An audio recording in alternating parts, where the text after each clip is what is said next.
Saya membangun impiannya itu sampai 7 tahun. Saya bayangkan tanah itu menjadi milik saya sampai detil. Saya bayangkan itu menjadi milik saya pasang di wallpaper HP, dan 7 tahun kemudian itu menjadi milik saya. Begitu juga dengan salah satu gudang ini.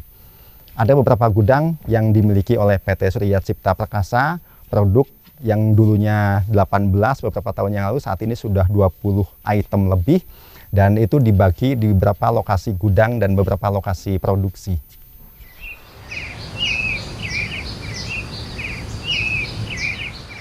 Dan istri saya adalah orang yang sangat luar biasa, mendampingi saya, mensupport saya. Bahkan ketika awal menikah dulu, saya mendapatkan cobaan sakit 6 bulan, dan itu sudah tidak bisa berbuat banyak karena semua lewat selang. Jadi makanan saya harus di blender, dilewatkan, disedot. Dan istri saya tanpa mengeluh, yang lain mungkin pengantin baru harus berbulan madu ke tempat-tempat wisata, istri saya mendampingi saya di rumah sakit. Kemudian selama berdua mengarungi rumah tangga, istri saya mensupport saya, mendampingi saya, tidak pernah mengeluh, tidak pernah meminta. Dan apapun yang saya lakukan selama itu dalam hal kebaikan, selama itu memberikan efek manfaat yang lebih besar, selalu mensupport penuh saya. Dan itu menjadi sebuah energi yang luar biasa bagi saya dalam mengembangkan usaha, dalam mengarungi kehidupan. Ketika awal nikah, ada sesuatu yang unik. Jadi saya waktu itu nikah sendiri, melamar sendiri di usia 24 tahun. Waktu itu saya menikah. Jadi saya melamar itu mengajak anak buah saya. Ada kurang lebih sampai 10 mobil, karena anak buah saya semuanya sales. Cuma mobilnya bagus-bagus, bawa mobil satu-satu, jadi sampai panjang gitu.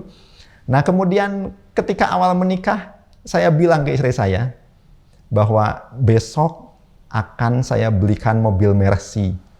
Padahal waktu itu saya rumah gak punya, mobil gak punya, yang saya pakai pun mobil perusahaan.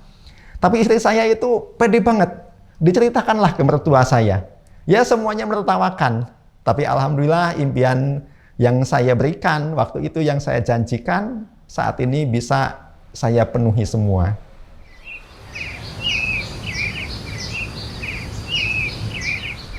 Total karyawan saya saat ini ada 90 di semua unit.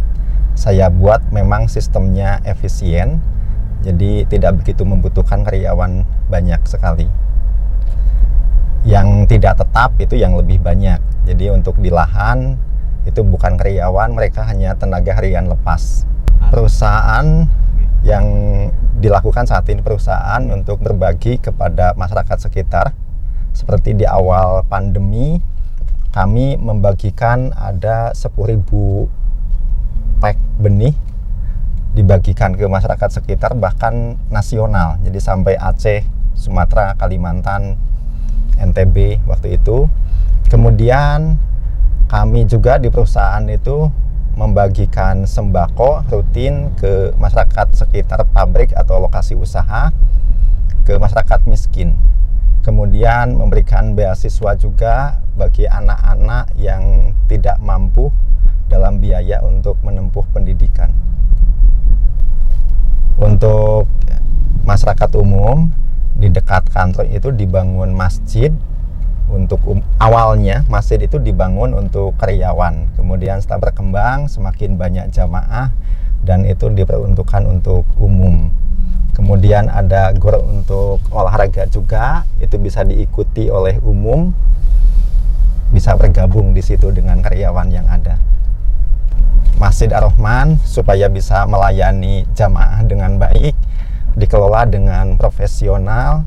Jadi di situ disediakan imam, ada imam 2 dengan fasilitas lengkap, disediakan mes, kendaraan, kemudian gaji di atas UMR, sehingga para imam pun merasa nyaman.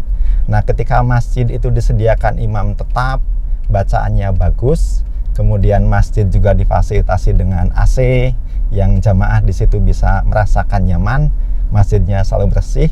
Alhamdulillah itu bisa menarik jamaah lumayan banyak.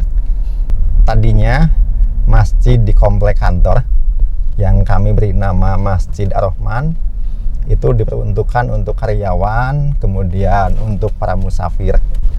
Makanya ketika di awal masjidnya tidak begitu besar, tapi seiring waktu semakin lama jamaahnya semakin banyak. Nah, di situ kami mulai terbuka bagaimana membuat sistem di masjid supaya memberikan kenyamanan buat jamaah. Moto kami adalah bagaimana memberikan pelayanan maksimal kepada jamaah sehingga jamaah merasa nyaman beraktivitas di masjid.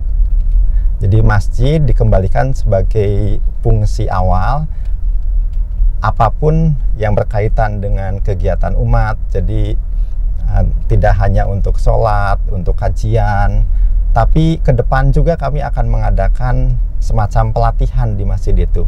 Saat ini pun sudah dipublikasikan, sudah mulai berjalan.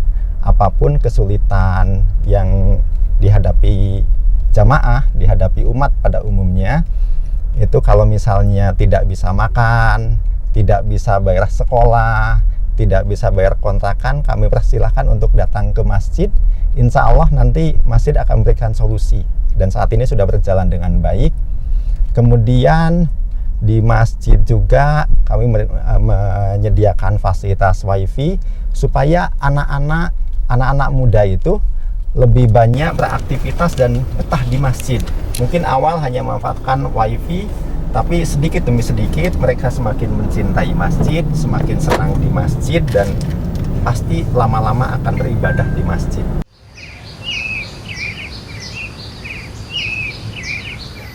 Bagi yang saat ini terpuruk dalam kegagalan atau ingin membangun usaha, bermimpilah setinggi mungkin.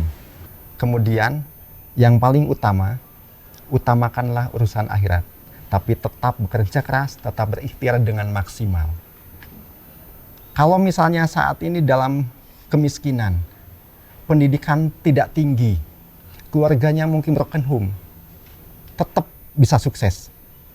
Yang membedakan orang sukses sama orang gagal adalah bagaimana menempatkan masalah. Kalau orang gagal, dia tempatkan masalah itu di depan.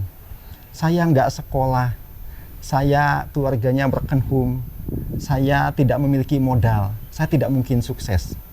Tapi kalau misalnya orang yang sukses, dia selalu tempatkan masalah itu di belakang. Justru karena saya nggak punya modal, justru karena saya orang kampung, justru karena saya nggak sekolah tinggi, saya akan tunjukkan bahwa saya bisa sukses. Kemudian yang membedakan orang sukses itu adalah bagaimana mereka selalu bangkit dari setiap kegagalan yang dialami. Yang membedakan orang gagal sama orang sukses adalah bangkitnya orang sukses selalu 1 kali lebih banyak daripada gagalnya. Ketika dia jatuh, dia bangkit lagi, jatuh, bangkit lagi, jatuh, bangkit lagi, sampai impiannya betul-betul bisa diwujudkan. Tapi kalau orang gagal, ketika dia jatuh, dia sudah menyerah. Oh, ini gak cocok buat saya. Oh, usaha ini gak cocok buat saya. Oh, bisnis ini gak cocok buat saya. Nah itu, jadi pesan saya, siapapun memiliki peluang yang sama, memiliki kesempatan yang sama untuk sukses, untuk kaya. Kaya dan tidak kaya itu hanya ada pilihan. Rasulullah membuktikan sahabat-sahabatnya nyaris semuanya kaya raya. Tapi kalau boleh memilih, dengan kekayaan kita bisa memberikan lebih banyak, kita bisa beribadah lebih banyak untuk haji, untuk umroh, untuk membangun masjid, untuk berbagi kepada panti asuhan, membantu fakir miskin, membantu yatim piatu. Lebih banyak yang bisa kita lakukan. Demikian sedikit yang bisa saya bagi. Semoga dari yang sedikit ini bisa membantu banyak rekan-rekan untuk bisa bangkit, untuk bisa sukses mewujudkan impiannya. Terima kasih. Assalamualaikum warahmatullahi wabarakatuh.